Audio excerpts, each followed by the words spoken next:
The day they fired me wasn't the day I realized I'd been working for snakes. It was the day I realized those snakes had been sharpening their fangs behind my back for months, just waiting for the perfect moment to strike. My name is Rachel Morgan, and I spent 7 years building a department from nothing, securing clients worth millions, working weekends and holidays while my boss took credit and my colleagues took vacations. And my reward? Getting escorted out of the building by security while some unqualified friend of the CEO sat in my chair before it was even cold. I should have seen it coming. But loyalty makes you blind, and I was so goddamn loyal it's embarrassing to think about now. I gave that company everything. Everything. I brought in clients they said were impossible to land. I built systems that saved them hundreds of thousands. I trained every new hire, covered for every incompetent manager, stayed late fixing problems that weren't mine to fix. And they smiled at me, shook my hand at company meetings, told me I was invaluable while secretly planning my execution. It started 3 months before they fired me. The CEO, Marcus Webb, hired his college fraternity brother, Derek Stone, as a strategic consultant. That's corporate speak for my unqualified friend needs a job, and I'm going to pretend it's legitimate. Derek had no experience in our industry. His resume was a joke. But he walked around like he owned the place, interrupting meetings, questioning strategies that were already working, undermining decisions I'd spent years perfecting. And Marcus? Marcus treated him like a genius, nodding at every stupid suggestion, laughing at every unfunny joke, giving him access to everything I'd built. I tried to be professional, tried to work with Derek, explain processes, share knowledge. But he didn't want to learn. He wanted to replace me. And Marcus was helping him do it. I started noticing things. Clients I'd managed for years suddenly being handed to Derek. Projects I'd initiated showing up in presentations with his name on them. Meetings I wasn't invited to anymore. Emails I was mysteriously left off. The signs were there, flashing like neon, but I ignored them because I actually believed my work would speak for itself. Stupid. So fucking stupid. The day they fired me started like any other Tuesday.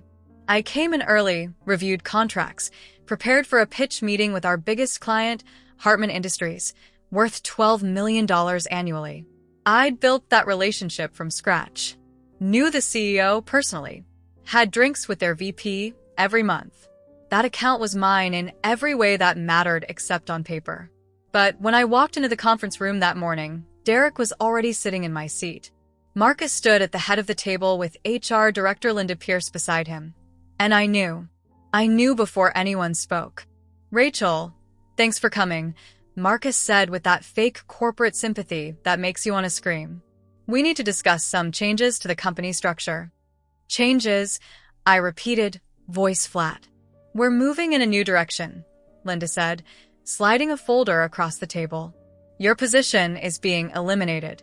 This is your severance package. We'll need your badge and laptop immediately. I stared at them. My position is being eliminated? The position I created? The department I built from nothing? It's a business decision, Marcus said smoothly. Nothing personal. Nothing personal? I looked at Derek, who had the decency to look uncomfortable, but not enough decency to say anything. So, it's just coincidence that Derek's been shadowing me for 3 months? Just coincidence that he's sitting in my chair right now. Derek is taking on a new role that better fits our current needs, Marcus said. We appreciate everything you've done, Rachel, but it's time to move forward. Translation: we're giving your job to my friend, and there's nothing you can do about it. They had security escort me out. Security? Like I was a criminal. 7 years of sacrifice, loyalty, late nights, missed family events, and they walked me out like I'd stolen something. I packed my desk in a box while Derek stood awkwardly nearby, probably already planning how to redecorate. Colleagues I'd trained and mentored avoided eye contact. Cowards. Every single one of them. I sat in my car in the parking lot for an hour, shaking with rage and humiliation. Then my phone rang. Unknown number. I almost didn't answer. Rachel Morgan? Speaking. This is James Hartman. I just heard from Marcus that you're no longer with the company. Is that true?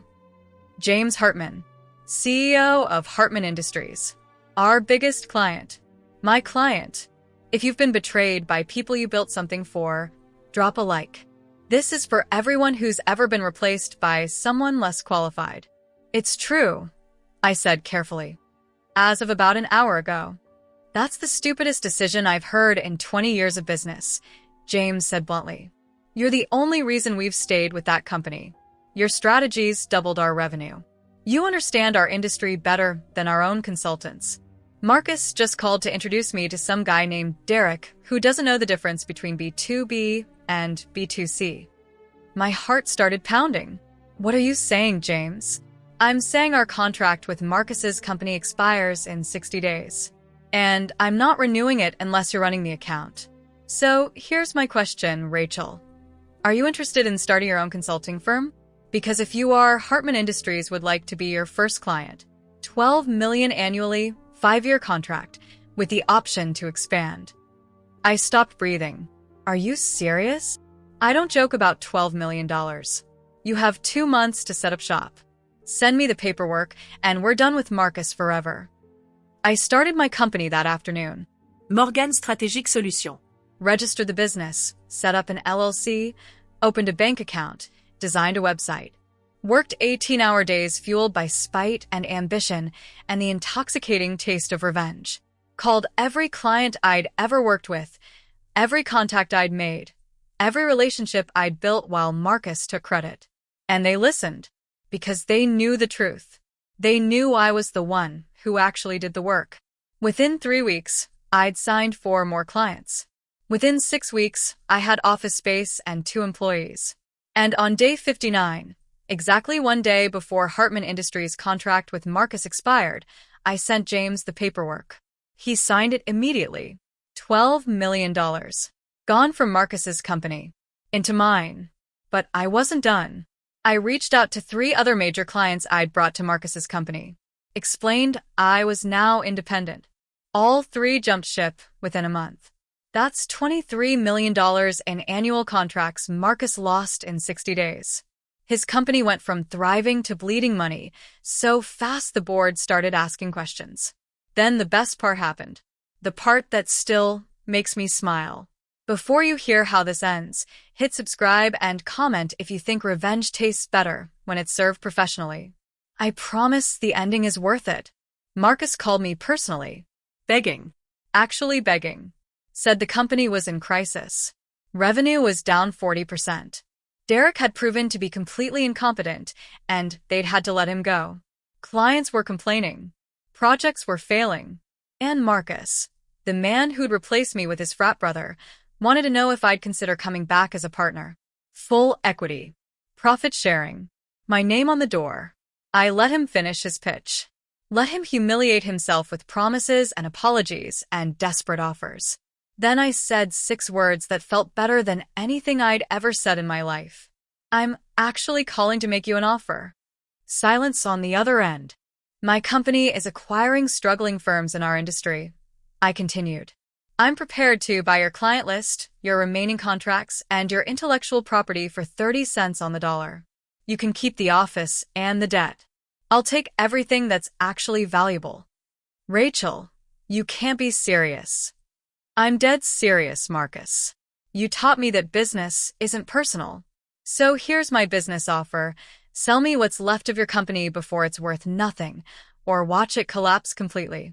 Your choice. He tried to argue, tried to negotiate, tried to guilt me about loyalty and history and all the bullshit he didn't care about when he fired me. But numbers don't lie, and his numbers were catastrophic. 3 weeks later, he signed the papers. I bought everything worth having from his company for a fraction of its value. His remaining clients became mine. His processes became mine. His reputation became a cautionary tale, while mine became legendary. 6 months after they fired me, Marcus Webb's company declared bankruptcy. Derek Stone was unemployed and unemployable, his name attached to one of the most spectacular business failures in our industry. And me? I was running a multi-million-dollar consulting firm with 20 employees, an office downtown, and a reputation for being brilliant and ruthless in equal measure. My name is Rachel Morgan, and this is the story of how they fired me to hire their friend, and I responded by buying their biggest client, stealing their entire revenue stream, and watching their company implode while mine reached heights they never imagined. They thought I was replaceable. They thought loyalty meant nothing. They thought they could throw away 7 years of my work, and I'd just disappear quietly. They were wrong about everything. Because the woman they underestimated? She knew every client personally. She understood the industry better than anyone. She had relationships they couldn't touch and skills they couldn't replicate. And when they handed her job to an unqualified friend, they handed her the motivation to build an empire on the ashes of their arrogance. They wanted to move forward without me. I made sure they couldn't move forward at all. And every client I signed, every contract I secured, every success I built was a reminder that you don't throw away your best asset to reward your worst instinct. The best revenge isn't anger. It's becoming so successful that your betrayer's downfall is just a footnote in your eyes. They fired me thinking I'd fade away. Instead, I became the nightmare they created. And I'm just getting started.